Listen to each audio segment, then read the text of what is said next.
national park that we all enjoy. So again, thank you. All right, thanks. Thanks, Christy. It's a pleasure to be here. Your museum played a little bit of a role in my career because about 10, almost 11 years ago, I found myself suddenly without a job. Print journalism turned out didn't have a future in Knoxville, at least. So I started to try to keep doing the same thing I'd been doing for a while, and someone suggested, why don't you start a nonprofit? It sounded easy enough, but if you've ever started a nonprofit, it's very difficult. And one of the things that makes it difficult is convincing people that we need a nonprofit like this, the Knoxville History Project. And I thought this is something that maybe we can get people to donate money or something to help just research the history of the city of Knoxville. And one of the biggest questions we got was, why do we need a Knoxville History Project? We already have the East Tennessee Historical Society right downtown, and they've got a museum. It's a great place. They've got lots of archives and stuff. And I started thinking, well, you know, there are a lot of historical societies within the East Tennessee Historical Society's 35 county organization. They're a giant. They cast a broad net across all of East Tennessee, and all these little places have their own histories. And I said, even Farragut has a Farragut History Museum, you know, but Knoxville doesn't have a Knoxville History Museum. So we don't have a museum, but I said maybe we can have a place that people can bring their stories, and we can tell their stories. We can publish books. We can we do all kinds of tours and talks and art projects and all sorts of things. And we finally were successful in doing that. But I was partly inspired by your great museum, which I've been visiting several times over the years since it opened. I guess I don't think it was back in the '80s that I came here. And with a crowd in the room, I want to see if anybody remembers this. There used to be a little card by the Scrimshaw collection, which is a great collection. I've never seen a better one, especially about the Civil War. But it said, this is from the collection of Wallace Beery.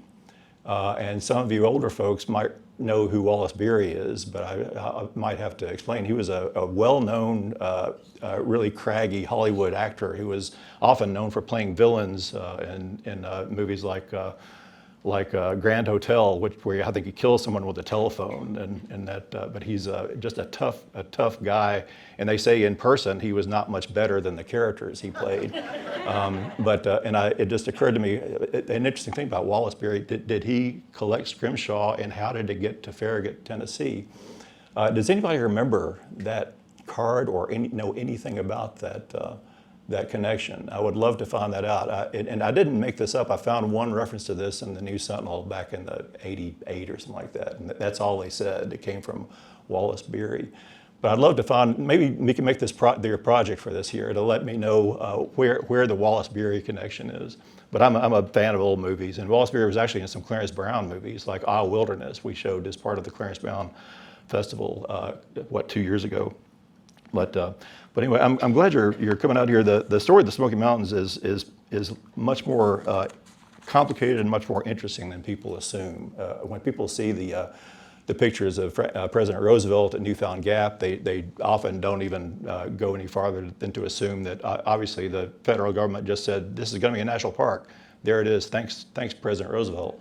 But it was not like that at all. It was a grassroots effort, and it took years and years and hundreds of people here to make it possible, even before it really got on the radar of the federal government in a very effective way, at least. I'm going to try to tell that story. We're of course celebrating the centennial of the Smoky Mountains National Park, as we did beginning back in '23, and we're going to keep celebrating the centennial probably until 2040 or so, because there are different things that have happened every year in the 1920s and 30s that made it more and more a reality. But so this is one of many centennial talks you'll probably hear over the next several years.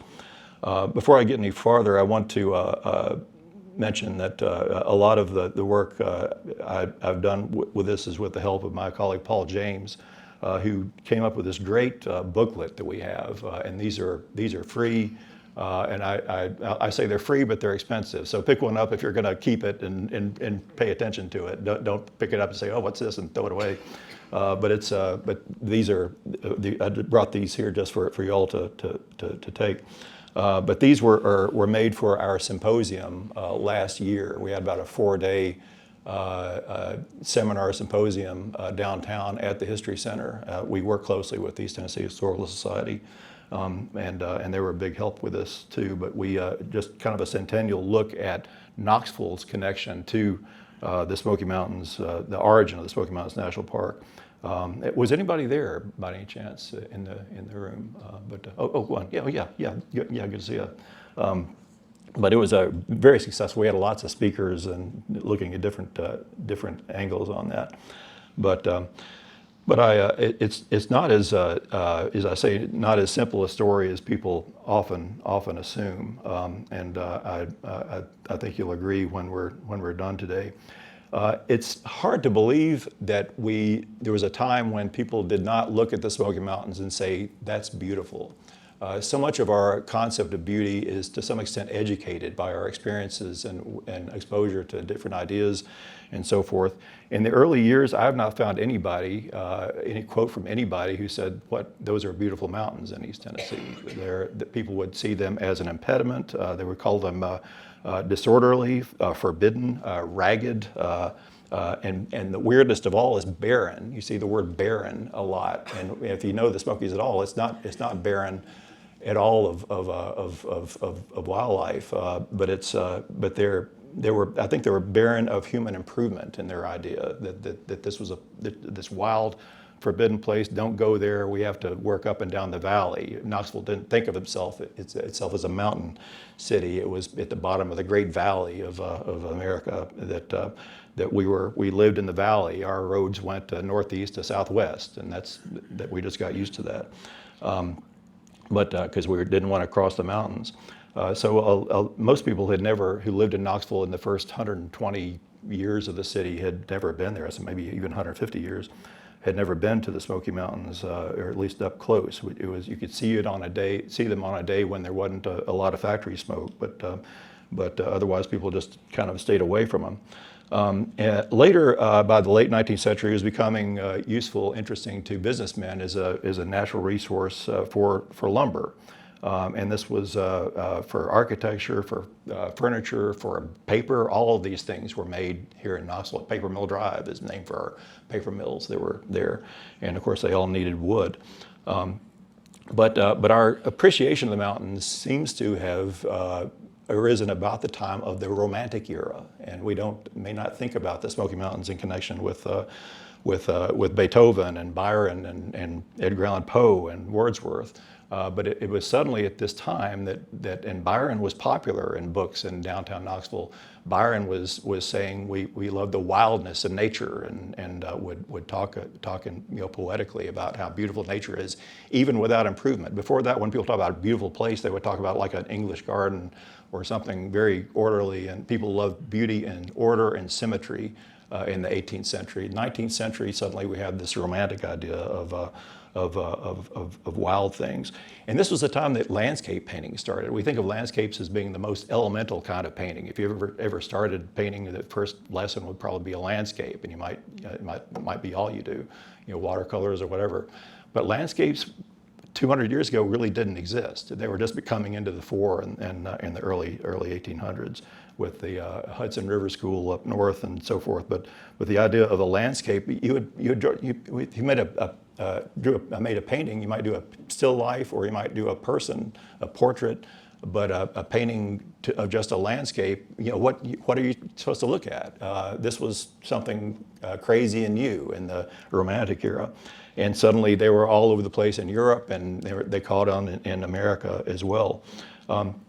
And this slow change kind of begins to coalesce here in looking around here at the same time that a lot of these landscapes were being shown in up north and in Europe.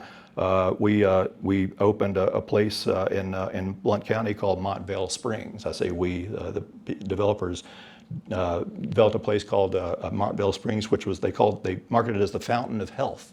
It was a place in the foothills of the Smokies between Maryville and the modern park. That became pretty popular, and you could go there. It became kind of Knoxville's porch onto the Smokies. People would get carriage rides from Lamar House on Gay Street to Montvale, and would stay there. And they wouldn't necessarily go into the mountains much, but they had porches. You could read books up there. You could take a bath in the springs. It was kind of like going to the beach. And there were several. It was the first of several. There were probably you may know a dozen springs resorts over the years, from Whittle Springs to Hale Springs to lots of them. But Montvale was kind of the granddaddy of them all. And there were a hotel there that had 125 rooms, and it was fairly elegant. It had a ballroom, and it wasn't like they weren't pretending you were roughing it. There was like a hotel in a city. But anyway, this was becoming popular about the same time as a Scottish painter named James Cameron came to Knoxville and spent several months here.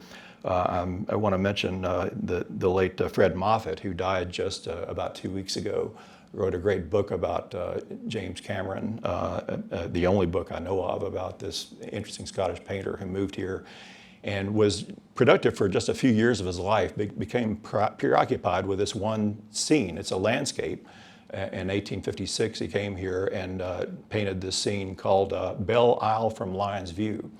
And it's the first painting you see at the Knoxville Museum of Art, because it's the oldest piece of really fine art that anybody knows of. But it was a scene from what we know as Lakeshore Park today on Lion's View, that you can still see the island in the river that so fascinated James Cameron. But in the background is the Smokies, it's not accurate. Don't go there as I have and take a picture of the painting and look at it, because he didn't get it right. But he was at least interested in the Smokies as a background. But over the years, especially after the Civil War, you start seeing a book by Sidney Lanier called Tiger Lilies, described the Smokies and actually described an unusual event at Montvale Springs. But also Frances Hodgson Burnett, who also wrote The Secret Garden, lived in Knoxville and described the Smokies, and talked about the mountains as if they were people, as if they were friends. I don't think she ever actually got very close to them, but she described them from a distance that way, which we didn't really do that much before that. But she said somehow being part of their purple, their dark outline, their dips and curves against the sky, kind of made her feel less lonely to see the mountains. Mary Knowles Murphy wrote a book called In the Tennessee Mountains in 1884 that was nationally popular. But suddenly there was this new interest in the Smokies, and by the 1880s, some Knoxvillians were venturing into the Smokies. It was not for the faint of heart. You would have to trespass some to get it very deeply into the Smokies. You'd have to know where you're going, certainly. You would probably have to go armed, and you would certainly have to spend a few nights camping out. It wasn't a day trip ever in those days. But there was this sudden new interest. A guy named former UT professor, Professor Ebenezer Alexander, was a classics professor of Latin and Greek, but he wrote a piece in the New York Post in 1888 called, that said that year after year the Big Smoky Mountains have remained unknown in their wild grandeur. Tourists have steered clear of them. He warned that novelists like Mary Knowles Murphy made them sound more welcoming than they really were. He warned, and Mary Knowles Murphy really just went to Montvale Springs and didn't really get that deeply into the mountains that we know of.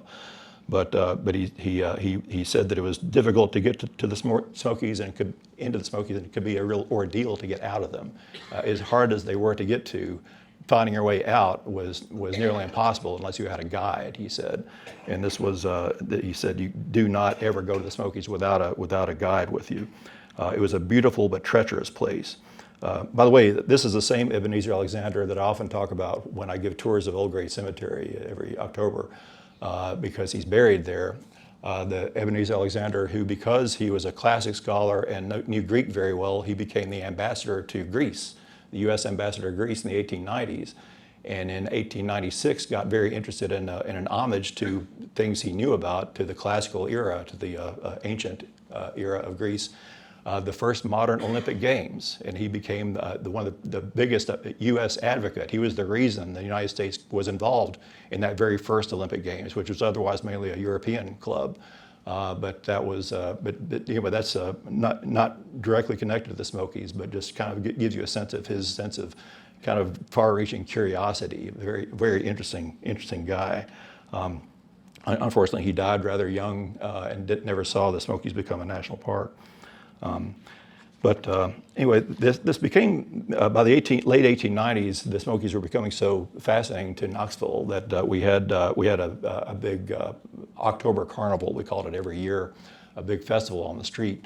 And they had art shows, they had new products, all sorts of things. It was like a fair, but on the street. And but they always kicked it off beginning in 1897 and I think partly to advertise the new Gay Street Bridge, which was the way, the new permanent way to get to the South and the Smoky Mountains. A guy was known as the prophet of the Great Smokies, and this was a phrase borrowed from Mary Nils Murphy, the novelist. This guy, it looked bizarre. There are pictures of him. He had a great big long beard. He wore robes. He had a staff, and he had two horns on his head, like that. But he was the prophet of the Great Smokies, and he would show up at the south end of the Gay Street Bridge and walk by himself across the bridge while thousands of people waited for him on the other side, and he would give pronouncements about the future of Knoxville. They were always very optimistic about how that it was going to be the capital of this wonderful world of the future. But this was the fact that he came from the Smoky Mountains, allegedly, and that's where he got his insights, kind of stirred some of the mystique of the mountains. Local celebrity in disguise. We know at least one time it was Lloyd Branson, the artist, who was standing in as the prophet of the Great Smokies. But by 1899, there was an organization called the Appalachian National Park Association. It was based in Asheville and encouraged by Teddy Roosevelt, but promoted by a lot of East Tennesseans.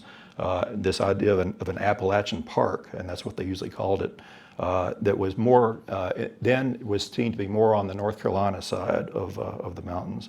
But interestingly, one of its early leaders, the president of this organization based in Asheville, was B. Rush Strong of Knoxville.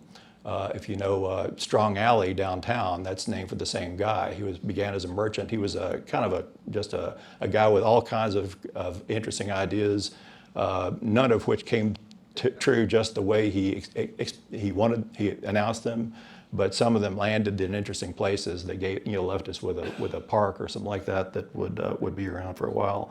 But he was really interested in bringing tourists into the area, and that was his interest. This came to the fore around 1900. Congress eventually failed to act on it. It just kind of dwindled away and was practically forgotten.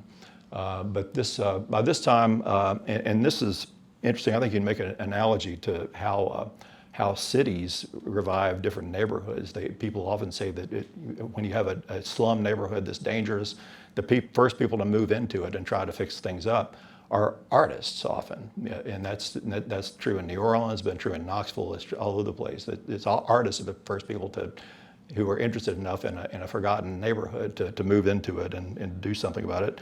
And the same is true with the Smokies, that the people who were willing to dare to go away for several days and live in the Smokies and paint pictures of them were these artists, and that was and the first among them was a guy named Charles Crouch. He was son of German refugee immigrants who came here after the revolutions of 1848.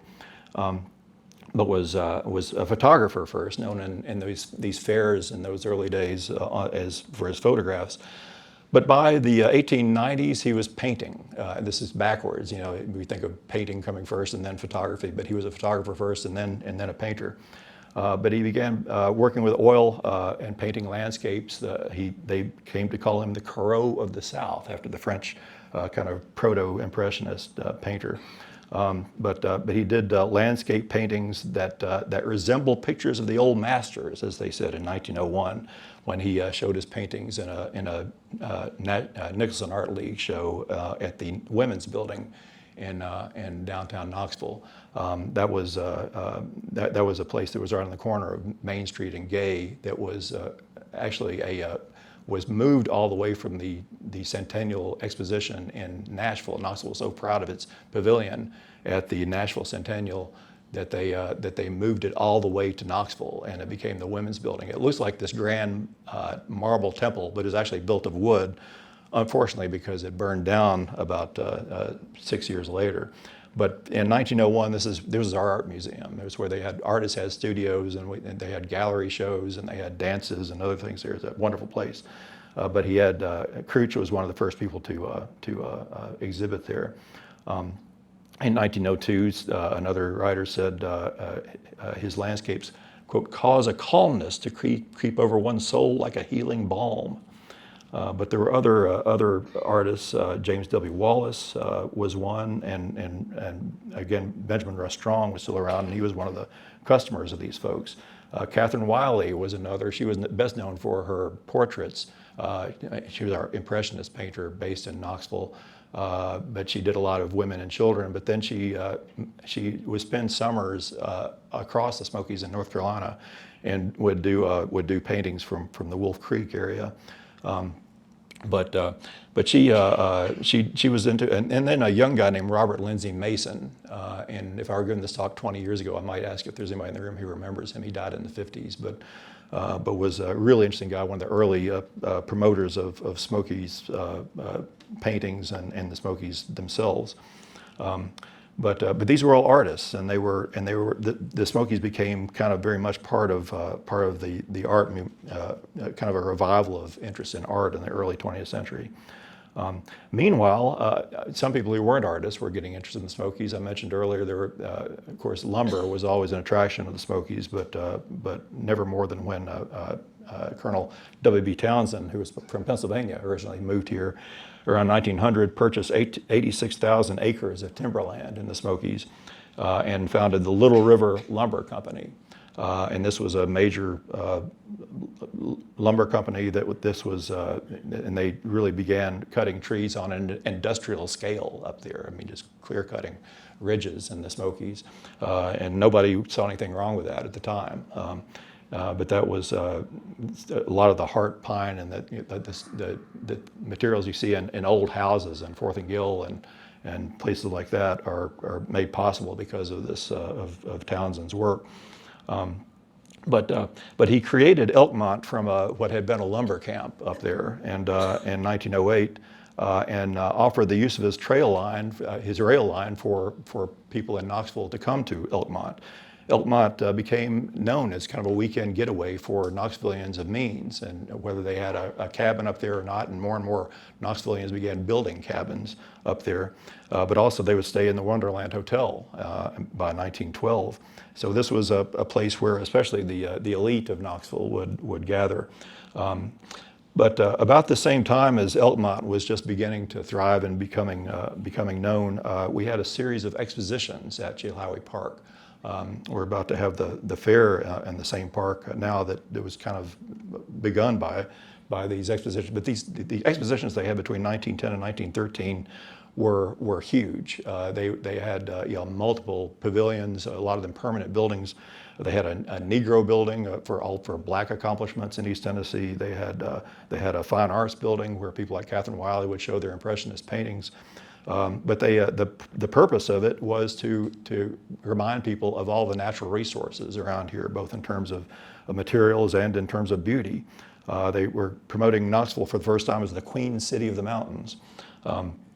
But still at this time, and actually in 1913, the last of them was called the National Conservation Exposition, and this was the biggest of all of them. It was a 2-month fair that lasted at Chilhowie Park that lasted for 2 months and drew more than 1 million people, 1 million people from around the country, and it got national attention. A lot of papers up in New York were writing about it. But it was touted and seems to have been the first conservation-oriented fair in global history, and that was a big part of the whole thing.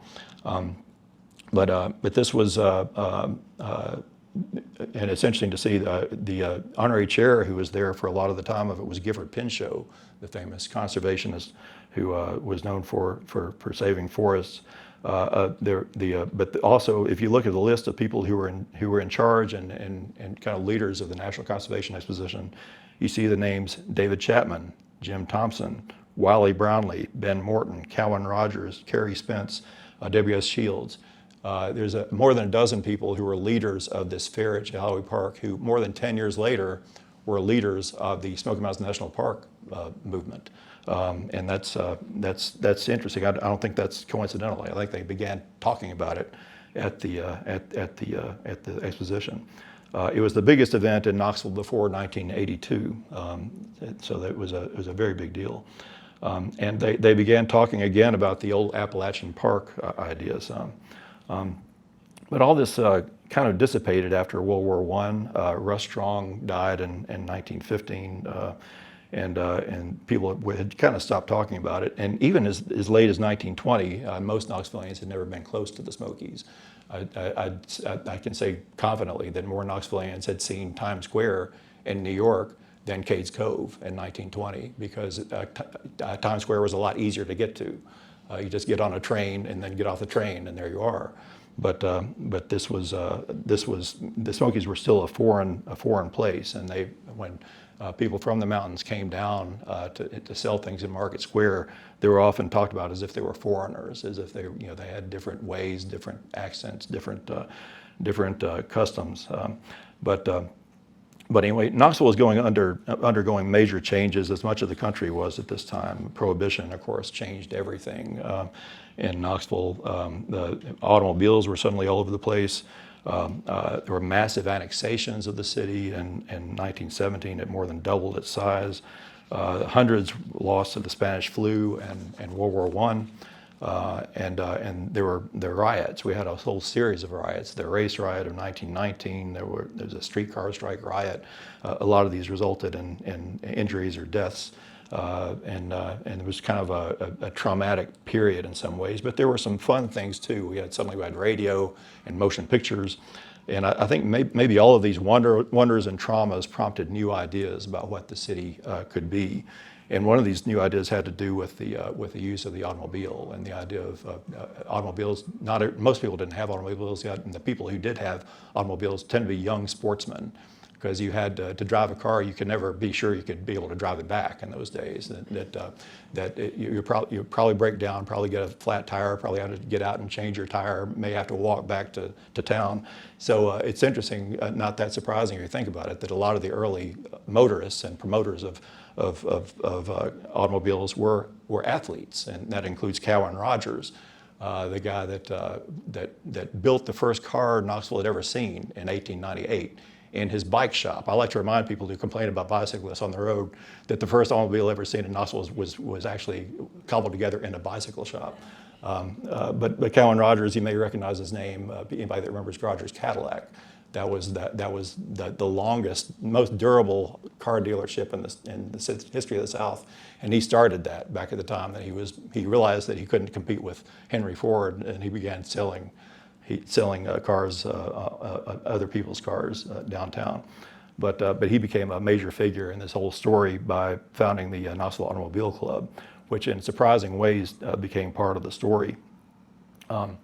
But because the Knoxville Automobile Club, they were looking for places to drive, and they were looking for reasons to get the state to pave roads into the Smoky Mountains.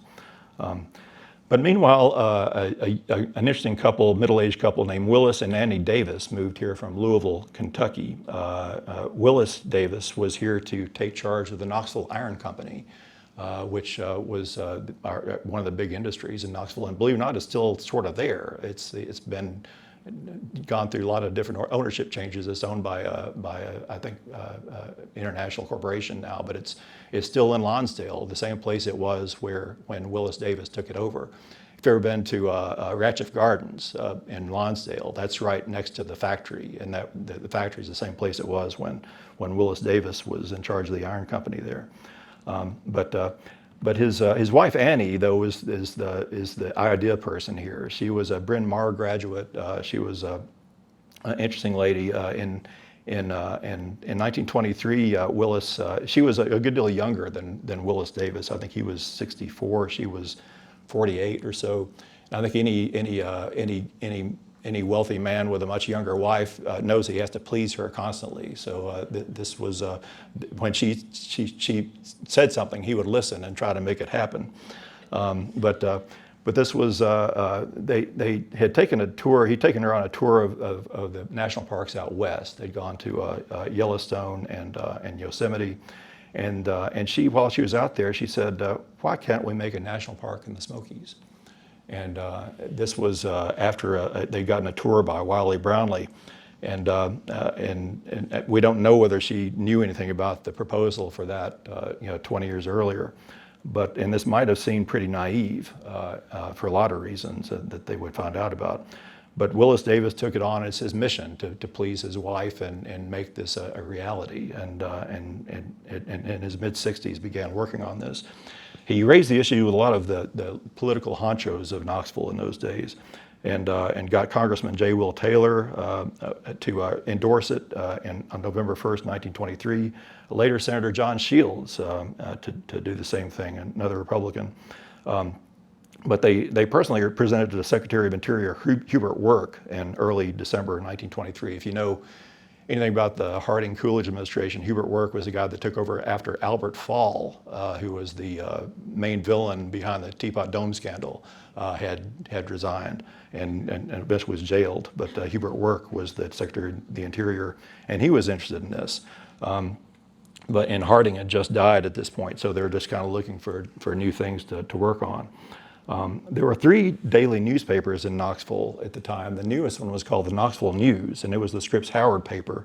Editor Ed Meeman liked the idea of the Smoky Mountains and wrote an editorial called A National Park in the Smokies in December 1923. This is, by the way, when the Knoxville News was located where Addison's bookstore is on Gay Street. That was exactly where the newspaper office was. But he said, let us save the Smokies for all time. It is the task at hand, and there is nothing more worth doing. That's as strong a statement as any newspaper editor ever makes, I think. But there was a meeting at the office of Judge Hugh B. Lindsay in his office, which was on the very top of the Burwell building, and that's the tall building that's the front of the Tennessee Theater. The building is still there, but he hosted a meeting in his office on that top floor on December 20th, right before Christmas, 1923, and invited, had this executive committee that included himself, D.C. Webb, Daniel Cleary Webb, who was a lawyer, he had his office in that building. A lot of you remember Bob Webb. This was his father. He was right there at the very beginning of this organization.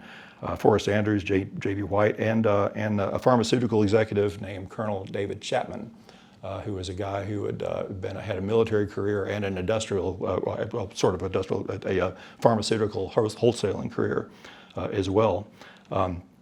One of them, Wright, turned against it. He became kind of the Benedict Arnold of the group. He was in the original group that founded the Great Smoky Mountains Conservation Association, but then became its opponent because he realized that, hey, we're taking away one of our biggest natural resources, and that's tree harvesting. We can't do without that.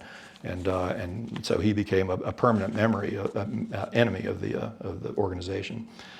But in the early years, led mainly by Willis Davis, was the leader of this. He made multiple trips to Nashville and Washington, was lobbying for this all the time.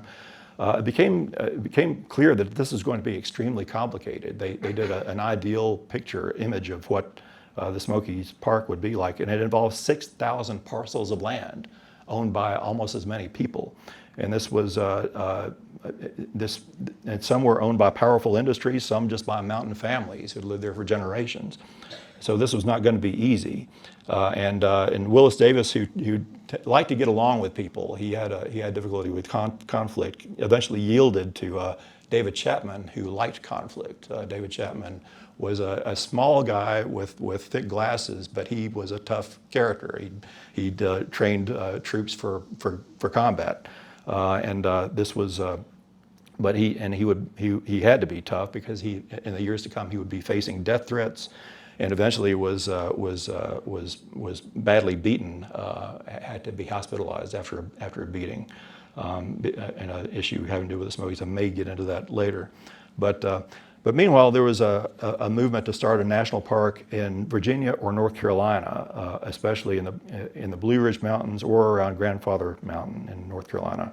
In late July 1924, there was a group of national officials attending a meeting of the Southern Appalachian National Park Commission in Asheville at the Grove Park Inn to discuss these projects. And Chapman was there and said, "I have another option for you. Come over to Tennessee and let us show you what we know of the Smoky Mountains." And they were at first not that interested, but he said, "Let me call Jim Thompson, who in Knoxville, he's the photographer, he has a lot of pictures of the Smokies." He loaded up his car with his best pictures of the Smoky Mountains, and there were some really impressive ones. Drove it to Grove Park Inn and showed them, and they were so impressed that some of them thought they were actually fake, that he had kind of used some kind of trickery trick photography to make these more fascinating than they were.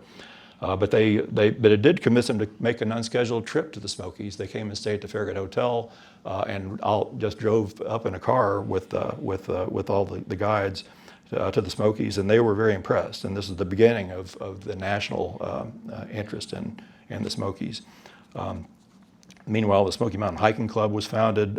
Carlos Campbell was the head of the Chamber of Commerce. He became kind of the scribe of the whole movement. But Annie Davis, remember, it was her idea to say, why don't we make a park in the Great Smokies? And she didn't just sit and wait for her husband to do things. She actually ran for state legislature and was elected. She was elected to state legislature in 1924 and was one of the first women ever to be elected to public office. This was only, 4 years after women got the right to vote. She did a lot of things in the state legislature in just 2 years there. But the biggest thing was to get the state to sign on to help with the Smoky Mountains National Park movement, specifically by purchasing 76,000 acres from Townsend's Little River Lumber Company. Meanwhile, Ben Morton, mayor of Knoxville, was pledged $100,000 in city funds. And I love the fact that I wrote about the Scopes trial recently, another centennial we've had recently, and it's interesting that the people like David Chapman and Carlos Campbell, any opportunity they got to promote this, they would do it. And they went down to Dayton, where Darrow and Bryan were arguing, and where there were moreover more than 100 well-known journalists from around the world there, and invited them to come to the Smoky Mountains. And it was 80 miles away from Knoxville, but they invited them all to come up and say, we'll host you and show you around the best parts of the mountains. And about 20 journalists couldn't turn that down and went up with them. Later, Clarence Darrow, after the show, Clarence Darrow went up and he was just agog at the Smoky Mountains. And he said that he stayed at Elkmont. He was there for 3 or 4 nights and did some hiking and horseback riding around. And he said, this has to be, he said for the national media, this has to be a national park. Whether that made any difference or not, I don't know. But they were doing, but that became part of the Scopes story. But they applied for a charter. Chapman, Davis, Rogers, Wiley Brownlee, H.B. Lindsay, Carey Spence, and others. August 1925. They had multiple public meetings. I love the fact they in March of that year they had a meeting, a president's meeting. They called it the 261 presidents of things from big industries to small stores to the Lyric Theater downtown to talk about the Smokies project. And the Journal, this is one of my favorite headlines. It's like a Hollywood headline, newspaper headline. Unique idea grips imagination of city. And that was 1925. And suddenly everybody was talking about the Smoky Mountains. And it almost immediately affected lots of aspects of Knoxville culture. The Knoxville Pioneers, our baseball team, that year became the Knoxville Smokies. That was just in honor of the park movement. There was an artistic renaissance. I mentioned Charles Crouch, who was then in his mid-70s. Rarely do artists in their mid-70s suddenly become more popular than ever, and he was busier than ever doing these paintings of the Smokies that he's been doing since his 40s and 50s. Robert Lindsay Mason, another artist, was painting about the Smokies and talking about painting about the Smokies, but soon published a book called The Lure of the Great Smoky Mountains. And this was, I think, the first book ever for a general audience, for the public. And George Renaud, who was a blind musician that everybody tried to ignore, they might throw him a nickel now and then. He got arrested several times for begging in downtown Knoxville. But he was considered a homeless street character. He wrote and recorded a song called Smoky Mountain Blues.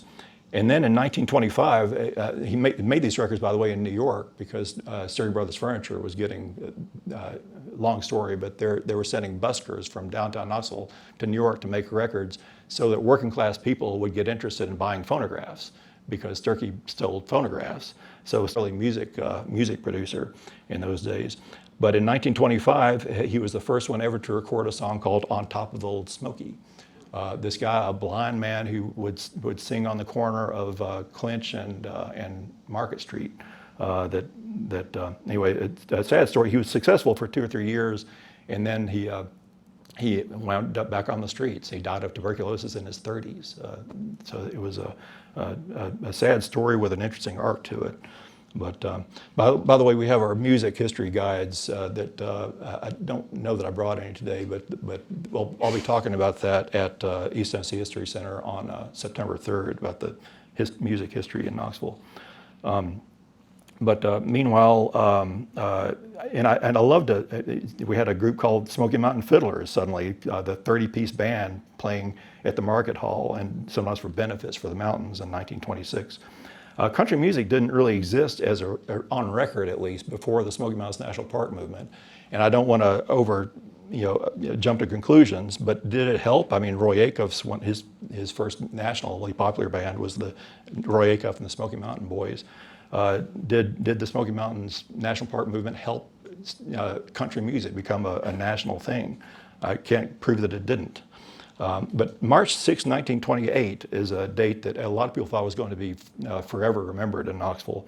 And I don't think it is, but maybe it should be. That was the day that they announced and accepted the Laura Spelman Rockefeller gift. Until 1928, the Smoky Mountains National Park was a great idea, and nobody, even David Chapman, wasn't sure it was going to happen. But this was this made it clear, this major gift, that it was going to happen. And there was a big thing. A lot of there were governors and governors of North Carolina and Tennessee were there. Bank presidents were there. Arno Kammerer was there from the National Park Service. A mountain's named for him. Actually, several people with mountains named for him today were together on Gay Street posing for pictures on March 6, 1928, to accept the Laura Spelman Rockefeller gift. Governor Horton said, this is the greatest single event that has ever occurred in Knoxville, Tennessee, and the entire Southeast country.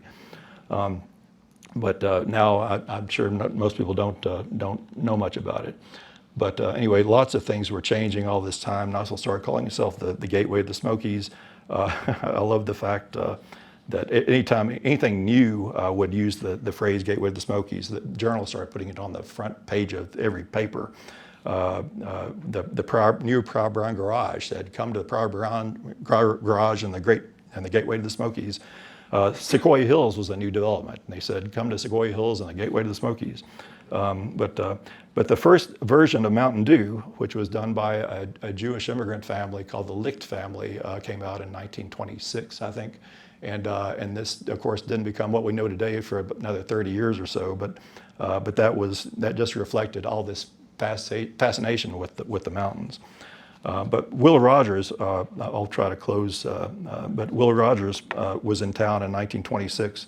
And like he did any time he was in town, he would try to get the lay of the land, make some political jokes. And he talked to David Chapman about what is it? There's an anti-tax revolt, I understand. I want to say something about that. Tell me about the anti-tax revolt. And he said, Chapman responded, "There are more plants and animals to the square mile in those mountains than anywhere in North America."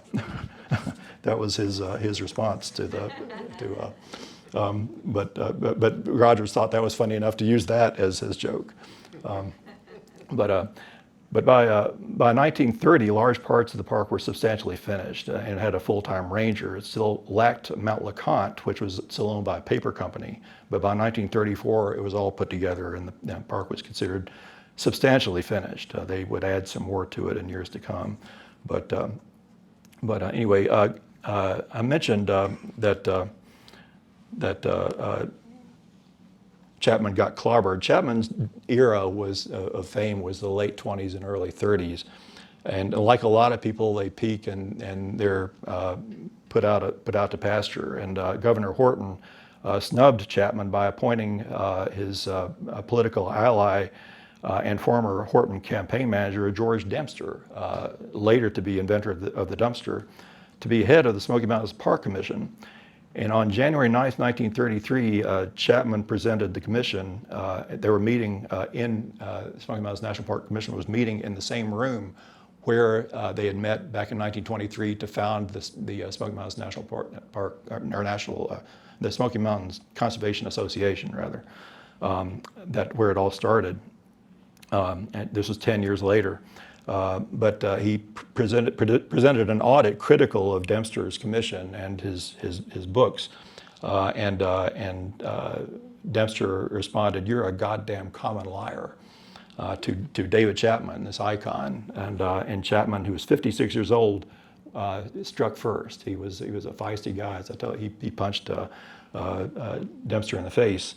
And Dempster, being much younger and much heavier, just clobbered Chapman. I think broke some teeth and he was incapacitated for a while. But it was so strange to think that the Henley Street Bridge, which is officially known as the George Dempster Bridge, leads to Chapman Highway, which is named for David Chapman. But anyway, what happened after that is kind of ironic. I think by the late 30s, people were saying this isn't the great boon to the city of Knoxville that we thought it would be. A lot of people were going to the Smokies and staying there. And of course, that became more and more true as Sevier and Blount County developed their own tourist industries. But in fact, the years after World War II were some of Knoxville's worst, and especially in terms of its image. And it was called the ugliest city in America in 1947, when the Smokies were doing great. And in the 1950s, we lost 10% of our population, the biggest population decline in the city's history, when the Smokies were more popular than ever. So it was a mixed blessing in some ways. I could compare it to like a mother who suffered in childbirth, later to be ignored by her children. But it was a blessing, certainly, and it's a great thing that we have the Smoky Mountains today, thanks to these intrepid and very hardworking people. If you think about all the paperwork, all the engineering, all the legal actions, all these things that had to go into putting together what seems like a beautiful natural place. It's overwhelming in some ways. But anyway, I'd be happy to take questions if we have time for those. Yeah. Do you know what was the monetary amount that Rockefeller donated that made it? Yes, it sounds.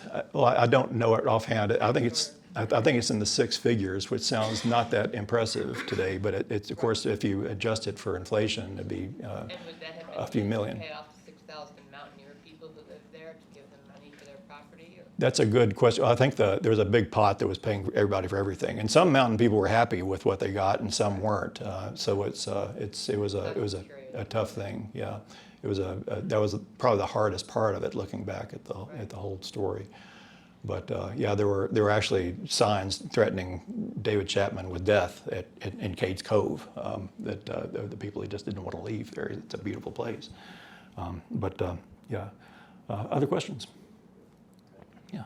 Horace Kephart, did he have any active role in He has an interesting role. He wrote our Southern Highlanders, and he was, ironically, in a way, interested more in the mountain people than the mountains. If you read the book, it's more about the people and their customs than about the mountains themselves.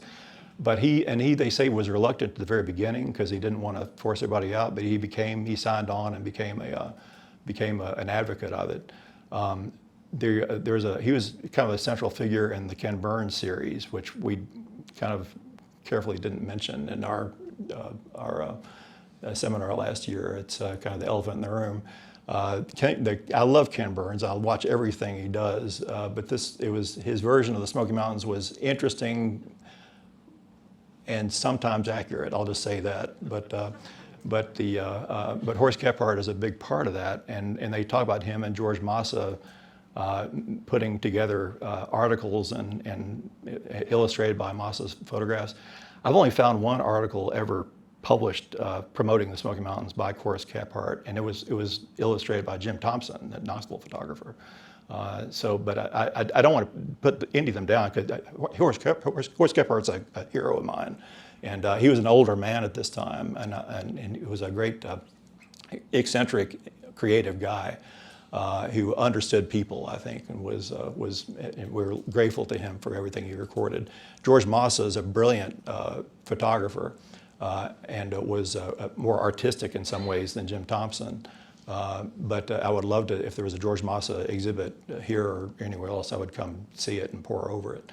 But Ken Burns made it sound like it was their merry mission to create the Great Smoky Mountains National Park, and that they helped, but not to nearly the leadership extent that they implied. There was a weird scene in there, and there were other people, and it shows this collage, like a high school annual sort of a collage of pictures that has images of Annie Davis and David Chapman and people like that in there, but it doesn't even mention their names, and it just it was I think they bit off more than they could chew with that documentary. But how is our park rated now, the Smoky Mountain Park, with all the other national parks? I'm not sure who rates parks, but it's certainly the most popular, has been for some years. But it's hard to compare. Smoky. It depends on what you want. Who was the famous photographer who is famous for taking pictures out at parks out west? He died about 25 years ago. What's Ansel Adams, exactly. Ansel Adams came to the Smokies, and he said, I can't get any perspective on this. I can't do anything with this. He took like 4 or 5 pictures and said sorry. But so for him, he preferred Yosemite and Yellowstone. But I think it's probably subjective. But it's a gorgeous place, and it does have. I mean, certainly in terms of the diversity of flora and fauna, flora especially, the Smoky Mountains is unexcelled. But yeah. Did FDR have any role in this? I know there's a plaque honoring him on the way. Yes. Yeah. I'm glad you asked. I think the New Deal and the CCC and WPA had to do with a lot of improvements they made in the Smokies in the 1930s. And I know that a lot of CCC, Community Civilian Conservation Corps staffers or members would go up there and work on trails maintenance, work on building bridges, things like that. So it's not like they were out to lunch, but it was. Did they help with Altamont also? Were they involved in that? Good question. Altamont was still mostly privately owned in the New Deal era. But when Roosevelt came here in 1940, Newfound Gap, that was a big deal. But he was there to acknowledge the Smoky Mountains, which had been a national park officially for 6 years or so before that. And everybody appreciated his being there. But his purpose was to get people ready for war. That was what he talked about in his speech at Newfound Gap. So it was. He said, "This is going to happen, folks, and we need to be ready for it." Other questions? Yeah. I think interesting that Jim Thompson, David Chapman, and all were real avid hikers. Yeah. And they would take. You could tell how they would take prominent or people or politicians up into the mountains, and, Yeah. And then they would impress them with the park That's right. character to be considered for the park, and then they formed the Smoky Mountain Hiking Club. That's right, and they were real outdoorsmen in those days. In those days, you couldn't hike in the Smokies without staying overnight, for one thing. And to think that Jim Thompson had to carry this giant cameras up there to get his best shots. They were hardy folks. And they always met at the Farragut Hotel. I'm glad we still have that. It's called Hyatt Place now, but that was kind of a gathering place for all these expeditions into the Smokies. But yeah, they were. It was the early folks were tough, and they weren't all men. There were some women who were big hikers. Louise Crouch, Charles Crouch's sister, was a big hiker, and she would just like her brother would vanish into the mountains for days at a time. And but yeah, it was a whole generation of folks like that. But yeah. Any other? Yeah, back there. Are there still descendants of some of the original landowners living in the park? Living near it, and some of them are, including Dolly Parton's family. They were booted out of. I think they lived in the Greenbrier area, and they I think were. I'm not sure they were that bitter about it, but they moved not too far away in the Pittman Center area, and that's where some of them still live, I believe. But yeah, there are quite a lot around. Yeah, some of them came into town. Some just stayed in the general area. But yeah. Other questions or comments? Yeah, way back there. What will it take to be able to charge for the park? I know what the original agreement was, but that agreement didn't consider the millions of people that visit the park. And I think there's considerable need for maintenance right now. That's a political question, and I could probably answer that better when I was a reporter, but I'm reporting on things that mostly happened before I was born these days. So that's a good question, and I agree with. Anybody do anything? I agree with you. Yeah, I would like to think so. Yeah, because it's every time you go up there, it's you leave a mark if a small one. But other questions? All right, well, thanks a lot. And again, pick up, I hope to see all these books gone before I leave, and thanks a lot. Oh, by the way, our music talk is at noon on September 3rd at the History Center, and we have once a month, we have at Maple Hall, the bowling alley downtown, which is a better place than you might think to hear a lecture. We're having Jim Cortese, the retired tree expert. He has a new book out that's very unusual, very interesting. A book about trees with lots of different perspectives on trees and history. He'll be our guest speaker on September 9th. Thanks again.